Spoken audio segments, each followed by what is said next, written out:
Sikhs in 18th and 19th centuries. The most significant figure in Sikh history of the 18th century is Lakshman Dev, who was probably born in Panch in Kashmir and had become a Vaishnava ascetic known as Madho Das. He journeyed to the south and was in the vicinity of Nanded at the time of Guru Gobind Singh's arrival. The two met shortly before the Guru's death, and Madho Das was instantly converted to the Sikh faith and renamed Banda the slave. The Guru also conferred on him the title of Bahadur the Brave. He has been known as Banda Singh Bahadur ever since. According to tradition, Banda Bahadur was commissioned by Gobind Singh to mount a campaign in the Punjab against the governor of Sirhind.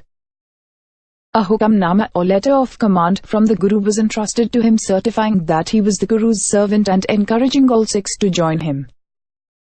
Arriving in the Punjab with a group of 25 Sikhs, Banda issued a call to join him, and partly because the peasants were struggling against the excessive land tax of the Mughals, he had considerable success. The fact that he had been commissioned by the 10th Guru also counted for much. The process evidently took some time, and it was not until late 1709 that Banda and his army of peasants were able to mount an attack, sacking the towns of Saman and Sidhaura. Banda then turned his attention to the town of Sirhind and its governor, who had bricked up the two younger sons of Guru Gobind Singh. For this and many other crimes, the Sikhs believed that he merited death. Banda's army, fighting with great determination, attacked and overwhelmed Sirhind, and the governor was put to the sword.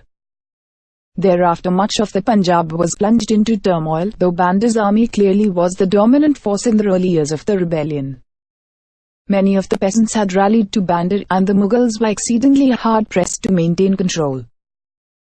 Finally, after 6 years of fighting, Banda was cornered in the village of Gurdisnangal, where he chose to construct a defense by flooding the surrounding canal. This proved to be a mistake, since the Mughals only had to wait until hunger drove Banda's army to surrender. Banda was put in chains and carried to Delhi in a cage, and in June 1716 he was tortured and barbarously executed. Although Banda is greatly admired by Sikhs for his bravery and his loyalty to the 10th Guru, he has never commanded the complete approval of the Panth. This is presumably because he introduced changes to the Khalsa, including a new greeting, Fateh Darshan, facing victory, in place of the traditional Fateh Vahi Guruji, victory to the Guru. Udran Chinha Koshtas. He also required his followers to be vegetarians and to wear red garments instead of the traditional blue. Those who accepted these changes were called Bandai Sikhs, while those opposed to them, led by Mata Sundari, one of Guru Gobind Singh's widows, called themselves the Tat Khalsa, the true Khalsa or pure Khalsa, which should not be confused with the Tat Khalsa segment of the Singh Sabha, discussed below. After the execution of Banda, the Sikhs endured several decades of persecution by the Mughals, though there were occasional periods of peace.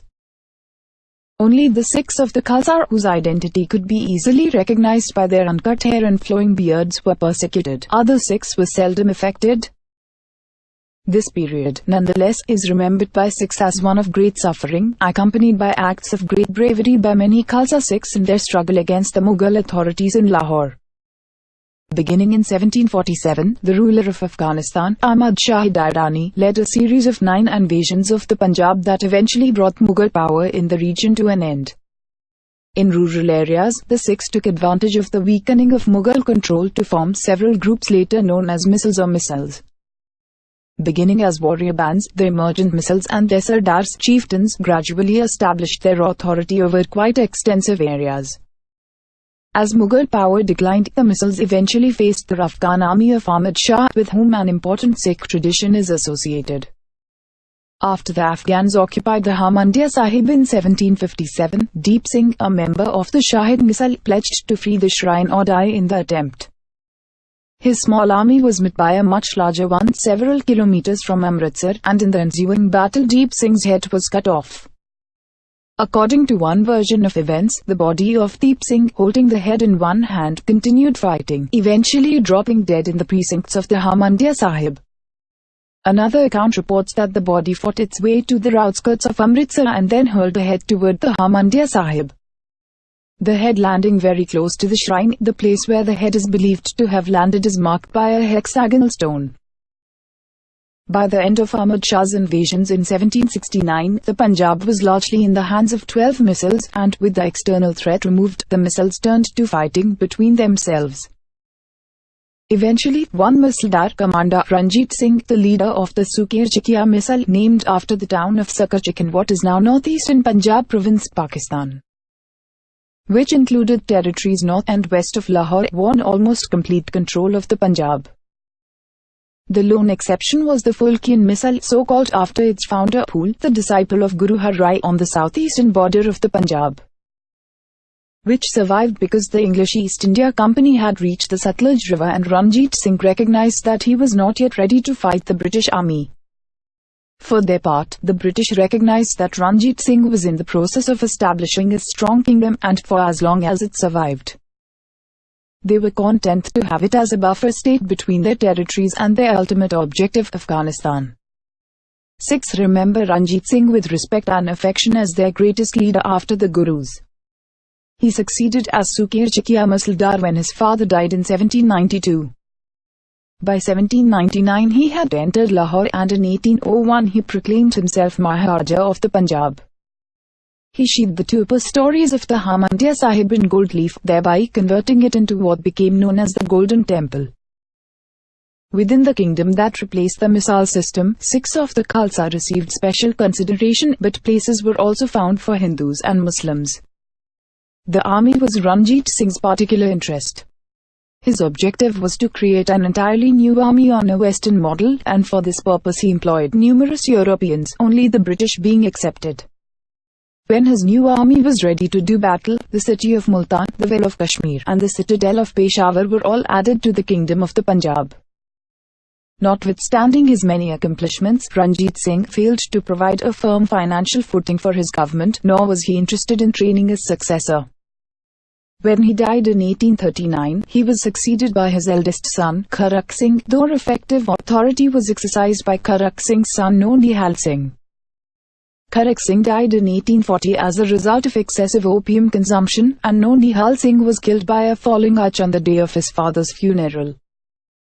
The Punjab quickly descended into chaos, and, following two wars with the British, the state was annexed in 1849 to become a part of British India. After annexation, the British favoured the Sikhs for recruitment as soldiers, and many Sikhs made the British Army their career. For their loyalty to the British administration during the unsuccessful Indian Mutiny of 1857–58, the Sikhs were rewarded with grants of land and other privileges. Peace and prosperity within the Punjab made possible the founding of the first Singh Sabha, a religious and educational reform movement, in Amritsar in 1873. Its purpose was to demonstrate that Sikhs were not involved in the Indian Mutiny and to respond to signs of decay within the Panth, such as haircutting and tobacco smoking. Because the men who gathered in Amritsar were, for the most part, large landowners and persons of high status, the positions they adopted were generally conservative. In response, a more radical branch of the Singh Sabha was established in Lahore in 1879. The Amritsar group came to be known as the Sanatan traditional Sikhs, whereas the radical Lahore branch was known as the Tat Khalsa. The differences between the two groups were considerable.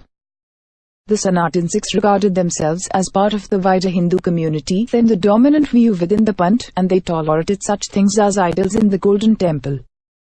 The Tat Khalsa, on the other hand, insisted that Sikhism was a distinct and independent faith. The pamphlet Hum Hindu Nahi, 1898, We Are Not Hindus, by the Tat Khalsa writer Kan Singh Nabha, provided an effective slogan for the movement.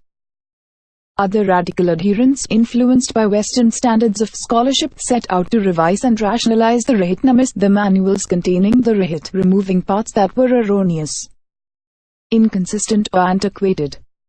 Many prohibitions were eliminated, though tobacco and halal meat, flesh of an animal killed according to Muslim ritual, continued to be enjoined.